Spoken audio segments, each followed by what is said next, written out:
से एक बड़ी खबर है। आगरा रोड पर डीएसओ की बैक टू बैक बड़ी कार्रवाई हुई है। दो अलग अलग लोकेशन से 96 सिलेंडर जब्त हुए हैं।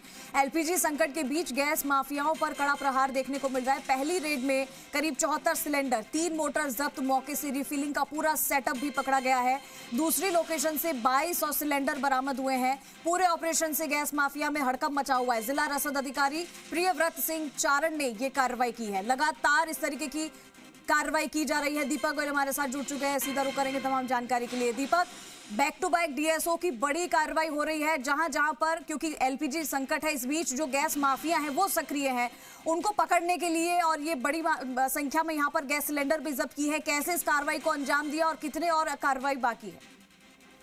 बिल्कुल, देखिए, एलपीजी का संकट चल रहा है, लोग कतारों के अंदर है। एलपीजी बुकिंग के बाद लोगों के घरों पे सिलेंडर नहीं मिल रहे हैं। तो दूसरी तरफ तस्वीर उलट दिखती है कि सवाल यह है कि जो गैस रिफिलिंग के कारोबार में जो गैंग है, उनको आखिर सिलेंडर मिल कहां से रहा है। सवाल यही है कि आखिर सिलेंडर उन्हें मिल कहां से रहा है। जब जनता अपना कंज्यूमर नंबर लेके पहुंचती है तो उसे टक्का दिया जाता है, लेकिन इन गैस माफियाओं के पास आप जाओगे तो आपको 10, 20, 30, 40, 50 सिलेंडर आपको अवेलेबल मिलेंगे, यानी कि लेकिन आपको उनकी मुंह मांगी कीमत देनी पड़ेगी। हालांकि इसका भांडाफोड़ यहाँ पर district supply officer Priyavrat Singh Charan ने किया है।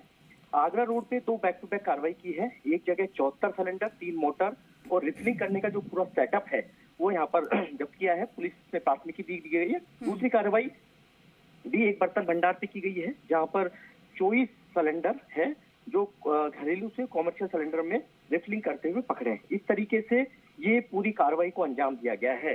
कार्रवाई होना अच्छी बात है, जरूरी है इस तरह के माफियाओं के, कह सकते हैं कि सिस्टम को तोड़ना।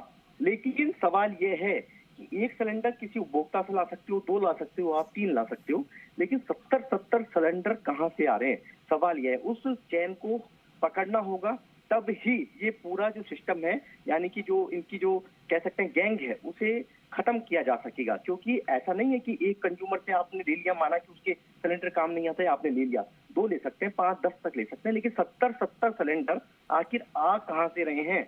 या तो गैस एजेंसी संचालक हैं या फिर उनके होकर्स हैं। क्योंकि पिछली जो कार्रवाइयां देखने को मिली, चाहे वो कह सकते हैं कि असल दुर्ग पर देखने को मिली कि उसका होकर ही है, वो डंपिंग पॉइंट पर रिफिलिंग करता हुआ यहाँ पर पकड़ा गया।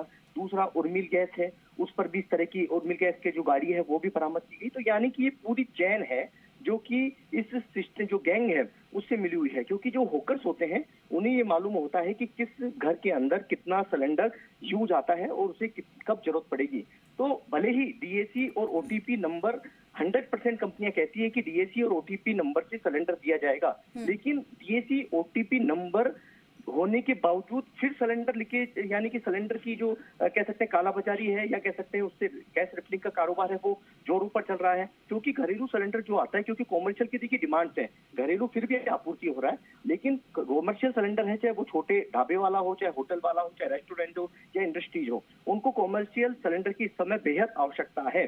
तो ऐसे में कॉमर्शियल, घरेलू सिलेंडर से कॉमर्शियल के अंदर उसको रिफिलिंग करना, तो मोटा मुनाफा यानी कमाया जाता है। क्योंकि जो घरेलू सिलेंडर की जो कीमत है वो 916 रुपए, यानी कि 60 रुपए के करीब, 66 रुपए के करीब गैस सिलेंडर है, गैस है 1 किलो पड़ती है। और कॉमर्शियल सिलेंडर करीब की जो कीमत है वो 1911 रुपए, तो वो करीब 100 रुपए के करीब ये गैस पड़ती है। तो 40 रुपए का जो गैप है इसके बीच में वो कमाया जाता है। और इस समय तो कॉमर्शियल सिलेंडर बाजार में है नहीं, तो वो मुंह मांगी जो कीमत है वो लेते हैं। 100 रुपए किलो क्या, आपको 200, 300, 400 रुपए किलो तक गैस लोग लेने को मजबूर हैं। 1-1 किलो, 2-2 किलो, 3-3 किलो गैस ले रहे हैं, और उसका फायदा है ये गैस माफिया उठा रहे हैं। हालांकि कार्रवाई बहुत बड़ी बात है, कार्रवाई की है, इस गैंग को तोड़ने की कोशिश की गई है, एफआईआर कराई गई है, लेकिन ये जो माफिया है, ये दूसरा सिस्टम और दूसरा तरीका अपनाकर गैस धंधे से जुड़े रहते हैं। बिल्कुल, एक तरफ यहाँ पर लोग परेशान हो रहे हैं, ना तो रेस्टोरेंट में गैस सिलेंडर है, ना घरों में गैस सिलेंडर पहुंच रहा है, लोग लंबी लाइनों में खड़े होने का मजबूर है। दूसरी तरफ ये माफिया सक्रिय है जो कि